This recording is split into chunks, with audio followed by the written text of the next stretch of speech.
నమస్తే, welcome to meta news.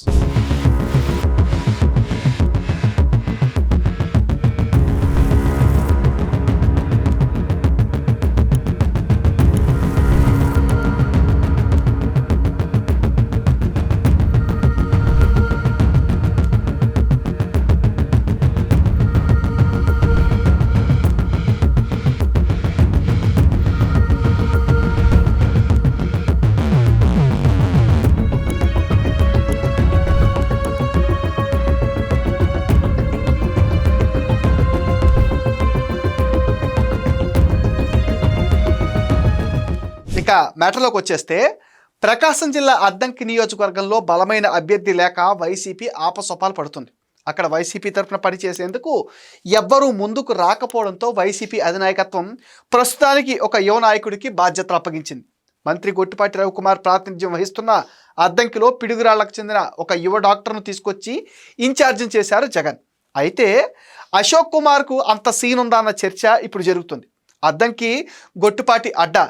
ఈ నియోజకవర్గంలో గొట్టిపాటి రవికుమార్ బలంగా ఉన్నారు. వరుసగా 4 సార్లు ఎమ్మెల్యేగా గెలిచి ప్రస్తుతం చంద్రబాబు క్యాబినెట్లో మంత్రిగా ఉన్నారు. ఆయన్ను ఎదుర్కొనే సత్తా అశోక్ కుమార్కు ఉందా అన్న ప్రశ్న కూడా వస్తుంది. పల్నాడు జిల్లా పిడుగురాళ్ల మండలం జానపాడుకు చెందిన అశోక్ కుమార్ వైద్య వృత్తిలో ఉన్నారు. ఆయన పిడుగురాళ్లలో ఆసుపత్రి నడుపుతున్నారు. అశోక్ కుమార్ సోదరుడు చింతలపూడి శ్రీనివాసరావు 2019లో గురజాల నుంచి జనసేన తరపున ఓసారి పోటీ చేశారు. గత ఎన్నికల్లో అశోక్ కుమార్ గురజాల నుంచి టీడీపీ టికెట్ ఆశించారు. అది దక్కకపోవడంతో 2024 ఎన్నికలకు ముందు వైసీపీలో చేరారు. అప్పటి నుంచి పార్టీలో కీలకంగా వ్యవహరిస్తున్నారు. అయితే అద్దంకి లాంటి చోట పిడుగురాళ్లకు చెందిన డాక్టర్ను ఇన్ఛార్జిగా నియమించడం పైన స్థానిక వైసీపీ నేతల్లో తీవ్ర అసంతృప్తి వ్యక్తమవుతోంది. అద్దంకి నియోజకవర్గం నుంచి ప్రస్తుతం గొట్టిపాటి రవికుమార్ ఎమ్మెల్యేగా ఉన్నారు. అంతేకాదు, ఆయన విద్యుత్ శాఖ మంత్రిగా బాధ్యతలు కూడా నిర్వర్తిస్తున్నారు. గొట్టిపాటి రవికుమార్ అద్దంకి నుంచి వరుసగా 4 సార్లు విజయం సాధించారు. 2009, 14, 2019, 2024లో ఎమ్మెల్యేగా గెలిచారు. 2009లో కాంగ్రెస్ పార్టీ నుంచి గెలుపొందారు. 2014 ఎన్నికలకు ముందు వైసీపీలో చేరి ఆ పార్టీ నుంచి పోటీ చేసి విజయం అందుకున్నారు. అప్పుడు కూడా ఆయన వ్యక్తిగత ఇమేజ్ వల్లే గెలుపు సాధ్యమైంది అంటారు. ఆ తర్వాత జగన్తో విభేదించి టీడీపీలో చేరారు. 2019లో వైసీపీ హవాలో కూడా టీడీపీ తరఫున అద్దంకి ఎమ్మెల్యేగా విజయం సాధించారు గొట్టిపాటి. 2024లోనూ విజయం వరించింది. గొట్టిపాటి రవికుమార్కు అద్దంకిలో ప్రత్యర్థి మారుతూనే ఉన్నారు. వైసీపీ 2 సార్లు అభ్యర్థుల్ని మార్చినా గెలుపు మాత్రం దక్కలేదు. 2019లో వైసీపీ ఆయనకు పోటీగా చెంచు గరటైను నియమించినా ఫలితం లేకుండా పోయింది. ఆ ఎన్నికల్లో వైసీపీ రాష్ట్రం అంతటా హవా చూపించిన అద్దంకిలో మాత్రం గొట్టిపాటినే గెలిచారు. ఇక 2024 ఎన్నికల్లో మరోసారి వైసీపీ అధిష్టానం అభ్యర్థిని మార్చింది. హనిమిరెడ్డిని పోటీలో నిలిపారు. ఆయన సామర్థ్యం మీద ఎన్నికలకు ముందు క్యాడర్ ఏవేవో ఆశలు పెట్టుకున్నా గొట్టిపాటి హవా ముందు అవన్నీ తేలిపోయాయి. ఇప్పుడు చింతలపూడి అశోక్ కుమార్కు బాధ్యతలు అప్పగించారు. మొన్నటి వరకు హనిమిరెడ్డినే అద్దంకి వైసీపీ ఇన్ఛార్జిగా ఉన్నారు. ఈయన కూడా స్థానికేతరుడే. గుంటూరు జిల్లా పెదకూరుపాడు నియోజకవర్గానికి చెందిన వ్యక్తి. ఎన్నికలు పూర్తయ్యాక హనిమిరెడ్డి అద్దంకికి చుట్టపు చూపులా వచ్చి వెళుతున్నారు తప్ప కార్యకర్తలకు అందుబాటులో ఉండటం లేదట.